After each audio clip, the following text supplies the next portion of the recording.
Sudah lebih 15 tahun Pak Utom hidup menyendiri. Anak dan istrinya pergi ketika Pak Utom jatuh dalam segi kemiskinan ekonomi.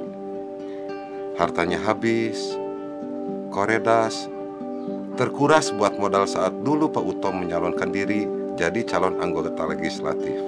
Tapi sayang, misi beliau gagal. Dan bila menyambut pagi hari, di saat orang lain menikmati hangatnya kopi, Pak Utom hanya bisa menikmati air putih dan lintingan rokok tembakau si madu. Karena untuk rokok Sampurna Mil, beliau tidak sanggup beli.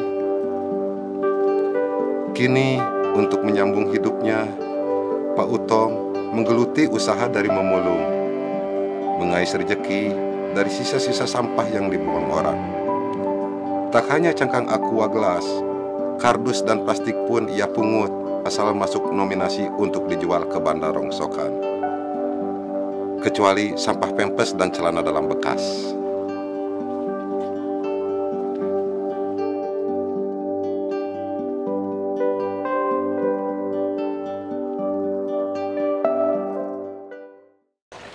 Bagaimana pengalaman Pak Utom sehari-hari dalam memulung?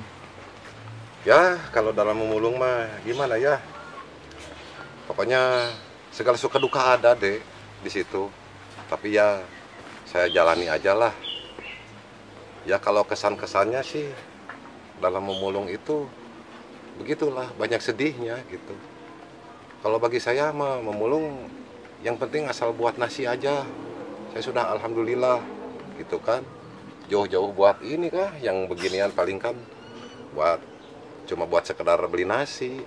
Ya kadang-kadang sih suka terlintas juga pengen merasakan bagaimana gitu enaknya ayam crispy gitu ditaburi dengan saus mayonaise gitu. Tapi ya begitulah. Kenapa memilih untuk memulung, Pak Utom? Kenapa tidak mengemis atau pekerjaan yang lebih mudah yang tidak perlu banyak berusaha? Waduh, kalau untuk mengemis saya berat itu deh. Jadi kalau untuk mengemis itu kan syaratnya banyak. Satu, harus kuat mental dan kuat malu. Yang kedua, kan mengemis itu ibarat jadi aktor gitu kan. Harus bisa acting gitu kan. Kita harus bisa sedih kan, wajah disedih-sedih gitu kan. Ibarat contoh ya, gini, terus kan tangan kita atau kaki kita yang sehat begini harus pura-pura cacat gitu kan. Saya nggak mau gitu kan, nggak mau saya begitu. Sama dengan mengingkari anugerah Tuhan itu. Ya maaf, tapi ini ya maaf, bukan untuk yang pengemis asli, ini untuk pengemis yang mengcover gitu kan, yang pura-pura jadi pengemis padahal badannya sehat. Nah saya kalau gitu nggak mau, itu kan sama dengan mengingkari kodrat Tuhan. Tuhan itu kan udah memberikan ini kita sehat, jasmani kita sehat. Yang harusnya untuk usaha maka buat ngebodoh-bodohin orang. Itu kan kalau menurut saya sih itu berdosa gitu. Tapi ya nggak tahu kalau menurut orang lain mah gitu. Ya gitu deh lah. Terus selain itu kan jadi pengemis juga harus siap siaga. Itu berat itu. Ya kalau ada Satpol PP kan, kalau nggak siaga, waduh bisa ketangkep ya. Tengsin. Makanya berat itu jadi pengemis, saya nggak mau. Ini kan Pak Utom dulu pernah mencalonkan diri menjadi legislatif ya. Apa masih punya cita-cita untuk menjadi anggota dewan? Waduh, berat deh. Beratnya apa? Bukan karena modalnya yang gede, tapi jadi dewan itu atau jadi pejabat itu, aduh, kalau menurut saya itu tanggung jawabnya besar. Nah, itu yang saya takut. Kalau dulu sih nggak kepikir, tapi kalau sekarang, aduh, ternyata dengan menjalani kehidupan seperti ini, jadi kepikir juga deh. Ternyata tanggung jawabnya berat. Itu kan urusannya duit itu, duit rakyat itu kan. Nah, kadang-kadang kan orang itu bisa lupa.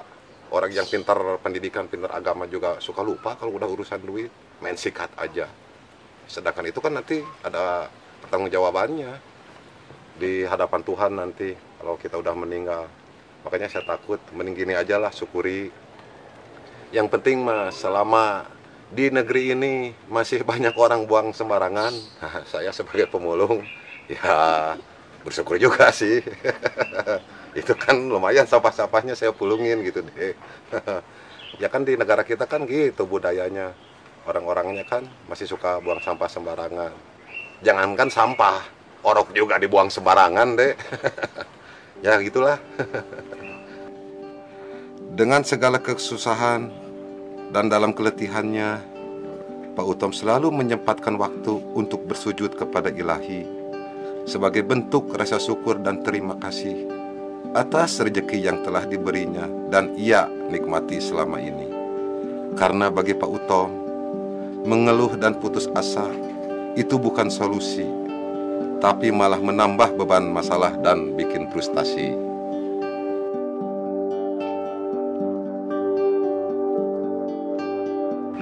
Buat Pak Utom ini harapan kedepannya bagaimana nih? Ya kalau harapannya ke depan sih, untuk saya jalani hidup ini aja deh lah. Jalani dengan penuh keikhlasan gitu kan, apa yang udah diberikan Tuhan. Mau susah, mau sedih, ya udah jalani aja. Yang penting tetap optimis gitu kan. Seperti dalam sebuah karya lagu, karya John Anderson dulu yang berjudul I'm just an old chunk of coal, but I'm gonna be a diamond someday. Artinya apa itu, Pak Utom? Oh, itu artinya ini kalau nggak salah ya. Mungkin sekarang ini saya hanya sebongkah batu bara tua atau seonggok batu bara tua. Tapi saya bertekad, saya harus menjadi berlian suatu hari nanti. Gitu deh.